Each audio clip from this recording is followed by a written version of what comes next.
Hello friends, आज class 10th का जो सेकेंड चैप्टर है बीज के दांत, उसका आज ऑब्जेक्टिव एंड सब्जेक्टिव दोनों वीडियो क्वेश्चन लेकर आ गए हैं। चलिए वीडियो को शुरू करते हैं। जो बीज के दांत है इसका कहानीकार कौन है? नलिनी बिलोचन शर्मा। कौन है?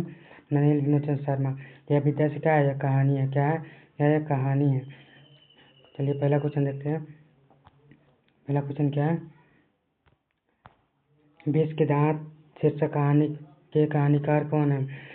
नलिनी बिलोचन शर्मा। कौन है? नलिनी बिलोचन शर्मा। अगला क्वेश्चन देखते हैं दूसरा।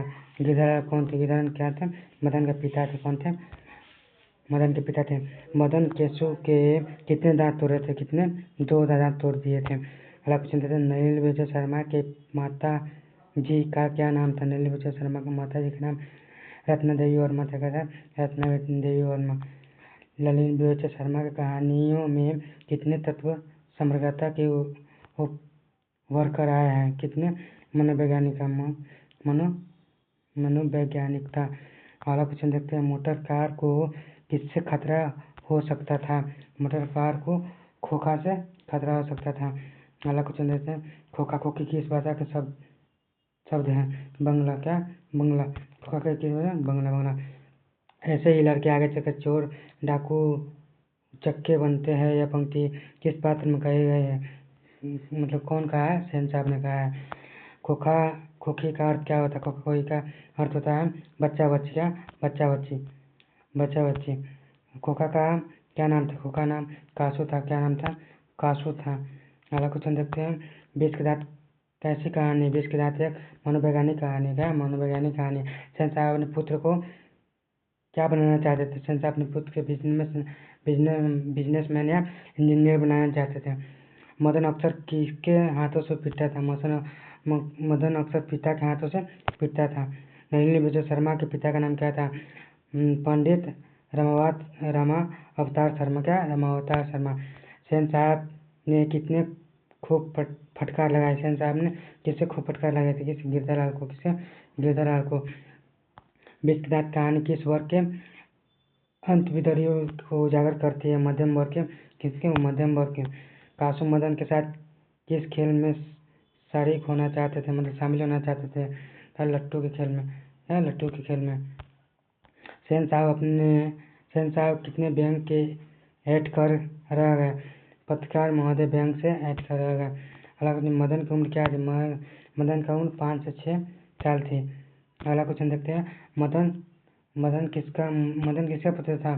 गिरधरलाल का। किसका? गिरधरलाल का। नलिनी बिलोचन शर्मा पटना विश्वविद्यालय के हिंदी विभाग के अध्यक्ष कब बने थे? 1959 ईस्वी में। नलिनी बिलोचन शर्मा का जन्म कब हुआ था?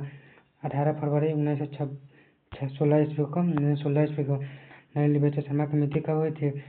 12 सितंबर 1961 ईस्वी को। नलिनी बिलोचन शर्मा का जन्म कहाँ हुआ था? नलिनी बिलोचन शर्मा का बरघाट पटना में हुआ था। बरघाट पटना में हुआ था। दृष्टिकोण किसकी रचना? दृष्टिकोण नलिनी बिलोचन शर्मा की रचना है। नलिनी बिलोचन शर्मा की रचना है। अगला क्वेश्चन देखते हैं। लड़कियां क्या है? कठपुतलियां है। किसे इस बात पर गर्व है? माता पिता को। क्या? माता पिता को। कौवे की जमात में शामिल होने के लिए कौन लग गया? हंस। क्या? हंस लग गया था। कौन? हंस लगा गया था कौवे की जमात में शामिल होने के लिए। किसके अनुसार सेनों ने सिद्धांतों को भी बदल दिया था? खोखा के अनुसार। सेन साहब की कितनी लड़कियां थी? सेन साहब की 5 लड़कियां थी। अगला क्वेश्चन। सोफर का अर्थ क्या होता है? सोफर का अर्थ ड्राइवर होता है। क्या? ड्राइवर होता है। चलिए भैया ऑब्जेक्टिव तो हो गया, सब्जेक्टिव क्वेश्चन देखते हैं। क्वेश्चन क्या है? बीज के दांत शीर्षक कहानी के नायक कौन है? तत्पूर्ण उत्तर दीजिए। बीज के दांत कहानी के नायक कौन है? मदन है। यद्यपि यह कहानी सेन साहब के परिवार से शुरू होता है, लेकिन पूरी कहानी का केंद्र मदन के स्वाभिमान और उसके विद्रोह है। मदन एक गरीब किरानी का बेटा है जो अमीर अहंकारियों सेन साहब के बेटे खोखा के अहंकार को चुनौती देता है। खोखा के 2 दांत तोड़कर समाज की दूषित वर्ग के साथ का प्रतीक बनता था। मदन इस कहानी का वास्तविक नायक है। अगला क्वेश्चन देखते हैं। खोखा किन मामलों में अपवाद था? खोखा किन मामलों में अपवाद था? खोखा कासू अपने माता पिता बुढ़ापे की संतान। सेन साहब घर के लड़कियां के लिए अलग नियम थे और वो पूरी अनुशासित थी, लेकिन खोखा के लिए घर को कोई नियम लागू नहीं होता। वह घर के नियमों का अपवाद था। उसे अपनी मर्जी के कुछ भी करने की छूट थी, यहाँ तक कि वह घर की चीजों को तोड़ फोड़ भी देता, जिसे सेन साहब की इंजीनियर प्रतिभा मानते थे। अगला क्वेश्चन देखते हैं। 20 के दांत शीर्षक के साक्षात्कार स्पष्ट कीजिए, मतलब स्पष्ट करना है। यह कहानी शीर्षक 20 के दांत अत्यंत शासक एवं प्रतीकात्मक। यह 20 के दांत अमीरों के अहंकार, क्रूरता, उनके द्वारा दिए गए शोषण के प्रतीक है। सेन साहब का बेटा खोखा अपने पिता के धन और शक्ति के अहंकार में चूर था। जब मदन खोखा को दांत तोड़ दिए तो वास्तव में अमीरों का उस विषैले अहंकार को तोड़ दिया। यह शीर्षक कहानी मूल भाव को पूरी स्पष्ट करता है। यही कहानी। अगला क्वेश्चन देखते हैं।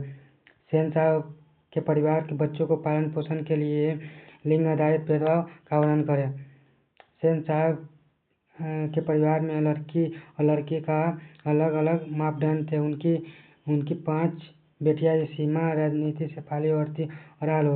यह अत्यंत सुशील और अनुशासित थी। उन्हें क्या करना चाहिए, क्या नहीं, इससे ज्यादा यह सिखाया गया कि क्या नहीं करना चाहिए।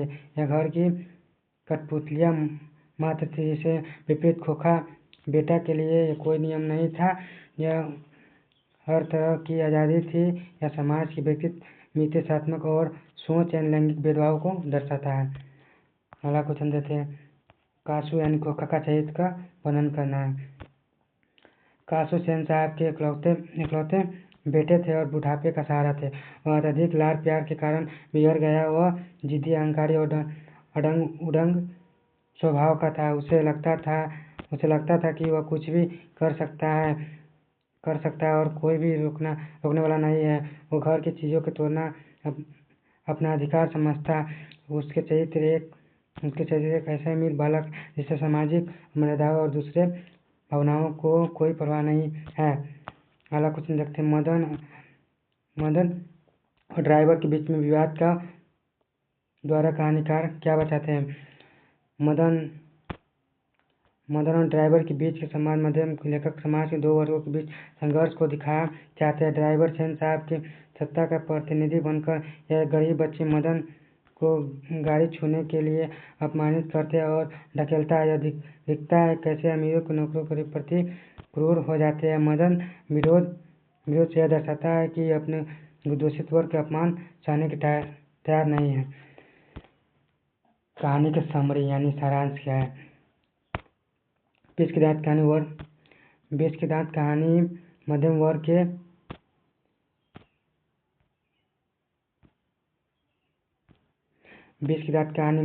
के अति वृद्धों और अमीरों अहंकार पर प्रहार करती है। सेन साहब एक अमीर व्यक्ति, जिनके 5 बेटियां और एक बेटा खोखा था। खोखा बहुत बिगड़ा। एक दिन सेन साहब की रानी गिरधरा को बेटा मदन से सेन साहब गाड़ी छूने की कोशिश करता है, जिस पर ड्राइवर उसे धक्का देता है। बाद में गली में लट्टू खेलने के दौरान मदन और खोखा के बीच में लड़ाई होती है और मदन खोखा के 2 दांत तोड़ देते हैं। सेन साहब गिरधरा की नौकरी निकाल देते हैं, लेकिन गिरधरा अपने बेटे को बहादुर गर्व महसूस करता है, क्योंकि वह अमीरों को 20 के दांत अहंकार तोड़ दिए थे। यही कहानी का सारांश था। चलिए अगला वीडियो में मिलते हैं 3रा चैप्टर में। आप अगर वीडियो अच्छा लगा तो चैनल को सब्सक्राइब कर लीजिएगा, और आपको इस PDF चाहिए तो मेरे कमेंट कर दीजिएगा। आपको हम PDF कमेंट बॉक्स में पिन कर देंगे, और आप डाउनलोड कर सकते हैं, PDF से पढ़ सकते हैं, या PDF निकला कर आप ऐसे ही पढ़ सकते हैं। नोट्स बनाने की कोई ज़रूरत नहीं है। थैंक यू, धन्यवाद। जय हिंद, जय भारत।